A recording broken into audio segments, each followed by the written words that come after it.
Yuk kita lanjut di part 2. Kalau misalkan kalian belum tahu part satunya, kalian bisa lihat di profil gue. Kalau nggak mau pun boleh di skip ya. Nah untuk part 2 ini gue pengen ngebahas soal ucapan Kak Igun semalam. Jadi Kak Igun itu kebetulan semalam lagi live, dan tumben-tumbennya banget gue itu muncul di live-nya Kak Igun. Biasanya juga nggak pernah gitu kan. Nah semalam itu ada netizen yang bertanya bagaimana tanggapan Kak Igun mengenai boykot yang dilayangkan kepada Ayu Ting Ting saat ini. Dan Kak Igun dengan spontan, dengan tegasnya menjawab bahwa ya emang lo siapa gitu. Sebenarnya sama aja sih, sama kayak kalian boykot Ayu Ting Ting.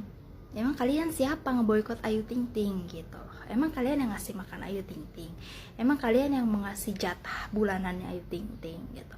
Jadi ada beberapa ucapan yang memang dipotong sedemikian rupa sehingga menimbulkan kontroversi, sampai pada akhirnya gue garis besarin lihat komen-komen netizen bahwa ucapan dari Kak Igun ini menyudutkan seorang ART, ya kan. Sampai banyak yang komen kayak gini, kalau misalkan gak ada ART rumah kalian juga gak ada yang ngurusin. Ya itu benar banget. Cuma yang Kak Igun permasalahin ini gitu ya, namanya kita juga sudah lagi bekerja.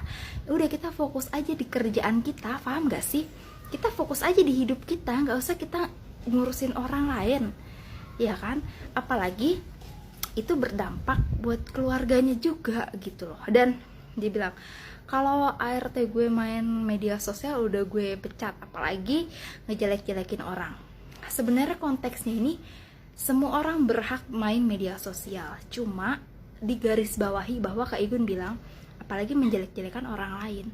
Contoh kecilnya kayak gini, kayak di rumah gue misalkan di rumah gue ada yang kerja, terus dia main media sosial, terus dia ngehina si A, si B, si C. Contoh lah, dia ngehina misalkan Ruben Onsu, atau dia menghina Betran misalkan ya, otomatis kan Ruben Onsu bakal turun tangan karena itu anaknya yang memang wajib dibela.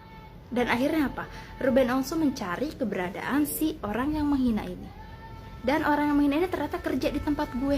Itu malu-maluin gue gak sih? Kayak gitu. Makanya kenapa Kak Igun bilang kalau di tempatnya dia ada yang main media sosial, apalagi ngejelek-jelekin orang lain, pasti udah dipecat.